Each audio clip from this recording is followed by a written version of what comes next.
Hi, how are you? Okay, I guess. Kind of. Aw, what's wrong? Well, first of all, I'm Joe. And your name? Sam. Nice to meet you. So what brings you in today exactly? Well, actually, do you want any chocolate? Alright. So, what is it that brings you in today? My boyfriend hit me again. Where did he hit you? In the face. And hit me with a belt in the back. Did he punch you at all in the face? Or like, how was the hit? He slapped me. He slapped you? Yeah. What's his name? Rick Rick. Anderson. So, tell me about your relationship with Rick. He's an alcoholic, so we fight a lot when he's drunk. Is there anybody else in the house involved? Yeah, I have a 3-year-old named Jaden. Oh, so how often does this occur? What kind of abuse have you endured? Mainly physical. Mm-hmm. Maybe once or twice in sexual abuse where he just wanted to have sex and I kind of didn't want to because he was really drunk. So he tried forcing me, but then I just ended up leaving and going to my best friend's house. Mm-hmm. Wouldn't take my baby with me. Okay. Is your best friend's here too? Yeah. So she's in the other room with the kid, right? Yeah. With Jaden. Okay. Well, it's good that you're here.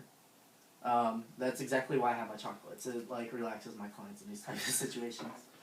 But I mean, it's really good that you're here. It takes a lot of courage, a lot of women and children that go through this abuse hold it in until it's really too late. But in actuality, it never is too late. Especially that now that you're here, I can do something about it. yeah, I can help you out. So what were some of the fights about? What were some of these fights about? Did they happen? Whenever he was sober at all? Did they ever get online whenever he was sober? No, not usually. Just when he's drunk, because then I argue with him about being drunk all the time. Okay. He's drunk maybe once every other day. And how often you said he drank? Once every other day, 2 days. So. Okay. Is there a certain type of liquor that makes him angry? I'm not big on liquor, so Okay. I don't pay attention to what he drinks. Okay. So he usually just brings in whatever, vodka or rum, and just devours it and then just gets destructive. Mm-hmm. What does he say when he's drunk? Does he get verbally abusive? I mean, he calls me names. What has he called you? He's told me I was stupid and told me I was a slut before with no reason in particular. I never did anything wrong to him, make him not trust me. Mm-hmm. Off topic. And a bitch. Okay. So, other than that, those are the 3 main ones. Okay. And does Jaden hear these names too? Sometimes, but most of the time he's sleeping. So, Um, but sometimes he's there because he gets drunk in the daytime, on the weekends. So Jaden's there. Did he ever call Jaden any names? No. He never did any wrong to Jaden? No.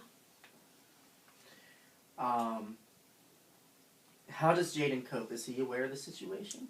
He cries when we yell at each other. Yeah. And that's about it. Since he's only 3, he just plays with whatever, and when we're fighting, he'll stop playing and just start crying. Now, were there ever any fights where, like, he may have shoved you and, like, you might have ran into Jaden's things? No. No. Or, like, where you ran into Jaden, or, like, where he could have gotten hurt, possibly? No. I try to keep Jaden out of this. When I feel things are getting bad, I get a hold of my best friend and ask her to come take Jaden for a little bit. Do you have any bruises at the moment? Mm-mm. Okay. So you say he doesn't do any drugs, right? Mm-mm. Okay. No drugs. But he just alcohol. drinks a lot. Okay. Well, you're handling this pretty well. You're pretty calm and collective right now. Right now. I was a mess earlier. And you know that's fine. That's fine. You know you're only a human being, and being human is a strength in itself. Because you know once you hit your lowest point, you can only get back up. And I would say right now, after this relationship, I think you've had it with him, and you're trying to get away, right? Have you ever called the cops on him? Yeah. When's the last time you called the cops? About 2 weeks ago.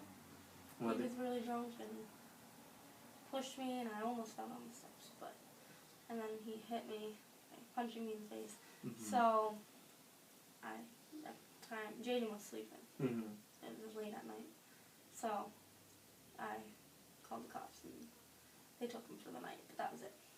Okay. And then they just let him go. Mm-hmm. Okay. Well, again, I say it's really, really good that you're here.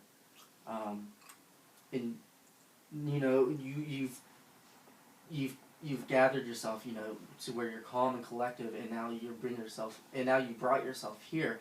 That takes a tremendous amount of courage. I don't get many clients like this that are like really well retained like you, and you know, just willing to just get the type of help that you deserve. I don't know where to go now. And how long has this been going on? Started dating a while ago, because we got dated. And he was always a drinker, but really started getting bad this past year. I'm assuming that, you know, you went through your honeymoon phase, and it was all great, la-di-da-di-da, Yeah. and he's the one. Yeah. And, you know. He lost his job, so. He lost his job. And that's when the alcohol started kicking in more. Now I take it you guys are you guys on welfare? Yeah. Okay. Okay. So what would you like out of this situation right now? Help. You want help. You don't have any home to go really, do you? Can't really go to my best friend's, so. Okay. I don't have a job, and she's tight on money as it is. Okay. I can recommend you to a women's shelter. That would gladly, you know, help your son too, and help you get you back up on your feet. Do you want to go through any legal processes? Do you want to like? Full custody of my child. Okay. Because I feel he'll fight back. Okay. Well, I can recommend you to a women's shelter, Women's Center and Shelter of Greater Pittsburgh. Here's all their information, and this is where they're located, and every year they help thousands and thousands of women go through situations, the same situations as you, and here's some information about them as well. You can go there. It's not a far drive. You and your best friend can drive there. It's not really a far drive, and they can help get you situated and tell you where you would need to go from here. Okay? Sounds like a good start. And let me know how it goes. Let me know, you know, how the whole thing goes. Would you like to schedule another appointment with me same time next week? Yeah. Okay. And just, you know, we can meet up next week, and you can let me know how it goes.